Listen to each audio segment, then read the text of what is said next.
Welcome to this edition of Digital Tutors Archicad template creation. And so this will just be an overview of some of the stuff we'll be talking about in the later lessons. And so briefly what we're going to talk about throughout this course is how to efficiently create a template that's effective and has all your standards. And so when you're opening up a new project, you're not having to kind of reinvent the wheel. And Archicad is a brilliant software with regards to that, because you can do a lot of the custom setup prior to starting a project and rely on those templates to kind of jumpstart your projects without having to go back and look for old information that you used in a previous project. And so let's just talk about kind of the fundamentals of template creation and what we're going to talk about in the lessons to come. So just an overview. If you go to your options and then element attributes, you have all these different attributes, and you have access to these, which allows you to edit and modify the actual attributes themselves. And you have Attribute Manager, which allows you to import and manage kind of the overall attributes within your project. So let's just talk briefly about the layers. So you have layers and layer combinations. Layer combinations represent the saved layer sets. So if you have, for instance, floor plan, you can see here that these are the ones that are turned on because the eyeball is open, and these are turned off because the eyeball is closed. And this is a locking mechanism, so you can lock the layers so you can adjust them.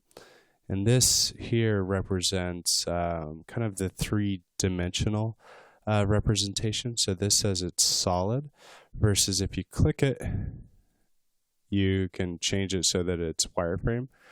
And that helps in some instances. So you'll be able to look at, a 3D view and then have only the beams show up as wireframe. And then this is a layer combination intersection combination. Or excuse me, it's a layer intersection priority. And then you have the layer name, you have the extensions, and the extension is kind of like a suffix to the name, and you can organize it by this extension. And then if you go into the different layer combinations and you click on a wall, it shows you which layer combination the wall is showing up on. So you have the eyeball open, and that means the layer is on in those different layer combinations. And the locking and three-dimensional representation is all represented here as well. And we'll get into more detail with that later. And now let's talk about the line types. So you have line types, you have a bunch of different line types that come out of the box of Archicad standard template, but you might find that you want to adjust these, and we'll get into a little bit more detail about that, but you can definitely adjust a lot of the different attributes within the lines very easily. And then we have fill types, and again, out of the box, Archicad's pretty good with coming with some good fill types.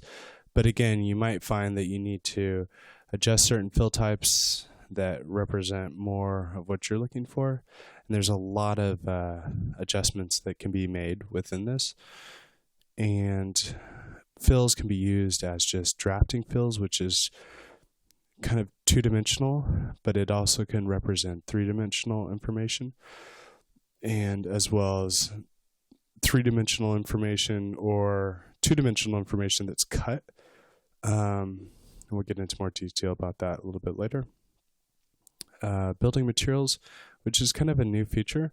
It allows you to give a more holistic representation of materials within the project.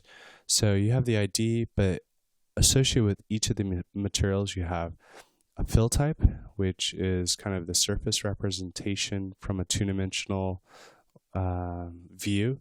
You also have a material that's associated with that that element.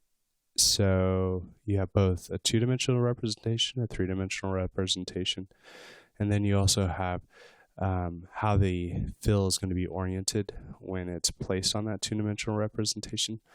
And then for doing environmental analysis, you also have some of the properties that go into that, and then these can be adjusted as well. You also have composites. The composites represent both walls, slabs, roofs, and shells. And within these, you can adjust the thickness of the material, but you can also associate a building material with it. And that's when the priorities become important, and you can associate different representations of the composite. So it's trying to give a realistic overview of what that material is going to be made up with, and then the thicknesses that are associated with it. We'll go into more detail later about that. And then we have composites. Oops, excuse me, we already did that. And then we have pins and colors. So pins, again, there's a lot of great pin sets that come out of the box. A little extensive for my flavor, but definitely a good representation of where you could start. And then a little bit different from AutoCAD or different other applications is that pins can be associated with a weight and color that aren't related. So like blue is not going to be always associated with a certain weight. You can change that weight to whatever you want. And then we have surfaces. Surfaces is more of the what the element will look like when it's rendered. And new with Archicad 18 or 17 is that you can associate these textures and what the surface looks like to Cinema 4D's library of materials. So it's both compatible with Cinema 4D, and then provides like a realistic representation of those surfaces. And then you have zone categories, and what's nice about zone categories is not only can you associate with kind of an overall building area or site area, or within specific rooms like conditioned, unconditioned, or even more specific what type of room it is, but you can also have like a scaling factor that's associated with these zones. So for instance, if you have a zone that's showing up in 1/4 inch drawing, and you also want it to show up in like a site plan that might be 1 inch to 30 feet, it will show different information for those different scales based on kind of some pre-selected setup. But it definitely is a very unique tool. And then we'll just skip Markup Styles because we're not really going to talk about that, because out of the box it has pretty much what you need in terms of Markup Styles, and it has little to do with your template. It's more of a renovation or review kind of technique. So we'll talk about profiles. So here's kind of the stock profiles that come with it, but there's definitely a lot more profiles that you can explore within the software, and we'll talk about that more later. And then the renovation overrides. Depending on how you want the drawings to look, if you're doing tenant improvements or remodel projects, you'll want to get into this a little bit and adjust it just so that it looks exactly the way you want to do it. We'll talk about that later.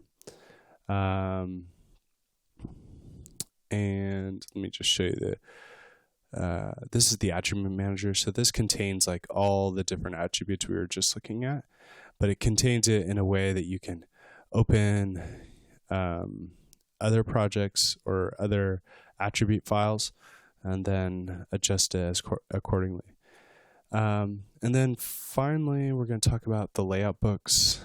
So you're going to want to be able to adjust your drawings to represent kind of how you want things to look, both in the numbering and kind of the organization. And we'll talk about some of my best practices of what I've found over the years. And finally, you're going to have your publisher sets, which represent how you communicate your physical drawings to the outside world, whether it be consultants or your clients or the building department.